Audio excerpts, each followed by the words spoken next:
এখন তো আসলে আমরা সবাই অনেক বেশি বিজি হয়ে গিয়েছি। আমাদের সবার পক্ষে এখন আর প্রতিদিন ফ্রেশ বাজার থেকে শাকসবজি কিনে আনার সময় ওইভাবে হয়ে ওঠে না। কার কি হয় বলতে পারবো না, বাট আমার কিন্তু মোটামুটি ১ সপ্তাহ থেকে ১০ দিনের সবজি একসাথে কিনা হয়, কারণ আমরা ওইভাবে সময় পাই না। আজকে আপনাদের সাথে কিছু টিপস শেয়ার করব কিভাবে ফ্রিজে খাবার সংরক্ষণ করলে খাবার বেশি দিন ফ্রেশ থাকে। আপনারা চাইলে কিন্তু সবজিগুলোকে ধুয়ে তারপর ভালো করে পানি মুছে তারপরে রাখতে পারেন। তবে আমি এখানে আর সবজিটা ধুয়ে নিচ্ছি না, জাস্ট এমনি উপর থেকে যে পানি ছিল সেই পানিগুলো ভালো করে মুছে তারপরে আমি ফ্রিজে রাখবো। পানি সহ যদি ফ্রিজে রাখি সবজি, তাহলে কিন্তু সবজি বেশি দিন ফ্রেশ থাকবে না, সবজি কিন্তু নষ্ট হয়ে যাবে।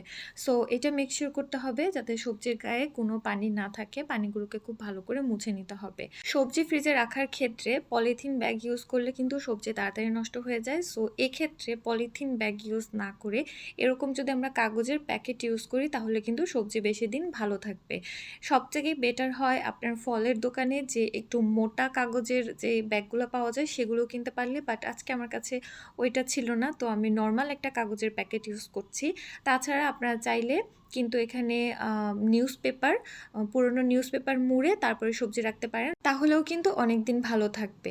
আচ্ছা, সবজি রাখার ক্ষেত্রে এখানে বাছাই করে রাখতে হবে যে সবজিগুলো একটু ফাটা কিংবা পচে যাবে আগে আগে, যেগুলোর গায়ে দাগ থাকে সেগুলো কিন্তু ফ্রিজে রাখার আগে এভাবে বাছাই করে আলাদা করে সরিয়ে রাখতে হবে, কারণ এগুলো ফ্রিজে রাখলে নষ্ট হয়ে যাবে খুব তাড়াতাড়ি, আর এগুলোর সাথে ভালোগুলো থাকলে ভালোগুলো কিন্তু খুব তাড়াতাড়ি নষ্ট হয়ে যাবে। তো এই কারণে বাছাই করে তারপরে ফ্রিজে সবজি রাখতে হবে। আর বেগুনের ক্ষেত্রে যেটা করতে পারেন, বেগুন বেশি দিন ফ্রিজে রাখতে চাইলে বেগুনের গায়ে একটু তেল মাখিয়ে রাখতে পারেন, তাহলে বেগুনের চামড়াটা কুঁচকে যাবে না, বেগুনটা বেশ অনেক দিন ফ্রেশ থাকবে। আচ্ছা, এখানে অনেক দিন বলতে সবজি তো আসলে অনেক বেশি দিনের জন্য রাখা হয় না, হাইস্ট ১ সপ্তাহ কি ১০ দিন, এর বেশি তো সবজি আমরা ওইভাবে ফ্রিজে রাখি না। এনিওয়েজ, যদি নিউজ পেপার না থাকে বা কাগজের প্যাকেট না থাকে, সেক্ষেত্রে যেটা করতে পারেন যে এই টাইপের যে কাপড়ের ব্যাগ, এই কাপড়ের ব্যাগে কিন্তু সবজি রাখতে পারেন। এটাও কিন্তু বেশ ভালো কাজে দেয়। আমি এভাবেও রেখে দেখেছি, এভাবেও কিন্তু সবজি অনেক দিন ভালো থাকে। আর শাকের ক্ষেত্রে যেটা করতে পারেন, শাক কিন্তু না ধুয়ে, সবজিগুলো ধুয়ে তারপরে শুকিয়ে রাখতে পারেন, কিন্তু শাক কিন্তু না ধুয়ে রাখতে হবে। শাক যদি ধুয়ে রাখা হয় তাহলে কিন্তু শাক খুব তাড়াতাড়ি পচে যাবে। আমি আমার সুবিধা অনুযায়ী এখানে শাকগুলো আমি কেটে রাখি, আপনারা চাইলে না কেটে না ধুয়ে তারপরে কাগজের প্যাকেটে বা নিউজ পেপারে মুড়িয়ে রেখে দিতে পারেন, এক্ষেত্রে ৪ থেকে ৫ দিনের মতো ভালো থাকে। সেটা শাকের উপর ডিপেন্ড করে।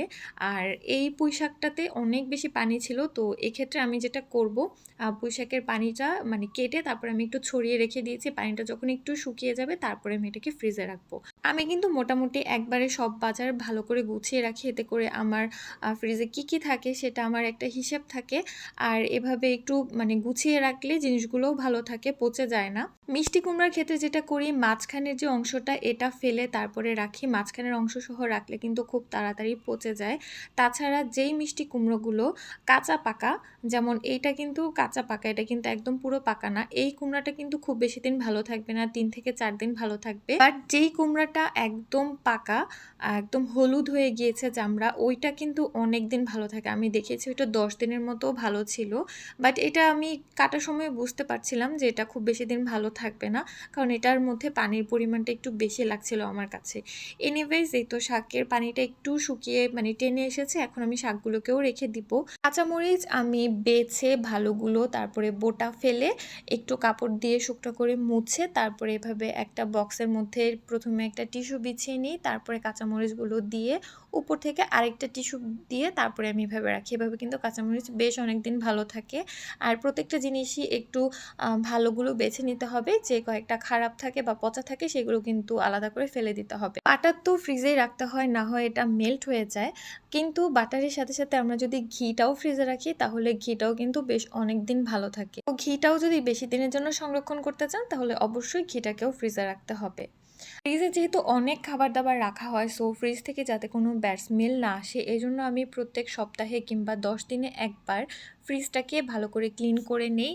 সেক্ষেত্রে আমি ক্লিনিংয়ের ক্ষেত্রে যেটা ইউজ করি, ভিনেগার, পানির সাথে ভিনেগার আর একটুখানি বেকিং সোডা মিশিয়ে তারপরে হচ্ছে ফ্রিজটাকে মুছে নেই, এতে করে ফ্রিজের মধ্যে কোনো খাবারের গন্ধ থাকে না। এক্ষেত্রে চাইলে কিন্তু ফ্রিজে ১ টুকরা কাঁটা লেবুও রাখতে পারেন। এটাও কিন্তু খুব ভালো কাজে দেয়। আর এমনিতেও ১ টুকরা কাঁটা লেবু আমাদের সবার মানে সব বাঙালিদের ফ্রিজে থাকেই। এনিওয়েজ ফ্রিজের ড্রয়ারে আমি একটা কাপড়ের ব্যাগ বিছিয়ে তারপরে সবজিগুলোকে রেখেছি। আর ফ্রিজের গায়ের সাথে লাগিয়ে কিন্তু কোনো খাবার রাখা যাবে না, তাহলে কিন্তু সেটা নষ্ট হয়ে যাবে। স্পেশালি তাজা ফল কিংবা সবজি এগুলো তো একদমই না। ডাল কিন্তু বেশি দিন বাইরে রাখলে পোকা ধরে যায়। সো যেকোনো ধরনের ডাল কিন্তু আপনারা ফ্রিজের নরমাল কম্পার্টমেন্টে রেখে দিতে পারেন, তাহলে কিন্তু পোকা ধরবে না। এছাড়া গুঁড়া দুধ, বিস্কিট, চানাচুর কিংবা যেই মসলাগুলো সচরাচর ইউজ কম হয় সেগুলোও কিন্তু আমরা এয়ারটাইট জারে ভরে ফ্রিজে রাখতে পারি। আর ফ্রিজে যেকোনো খাবার রাখার সময় অবশ্যই সেটা এয়ারটাইট বক্সে ভরে তারপরে রাখতে হবে। তাহলে কিন্তু খাবারগুলো অনেকদিন ফ্রেশ থাকবে।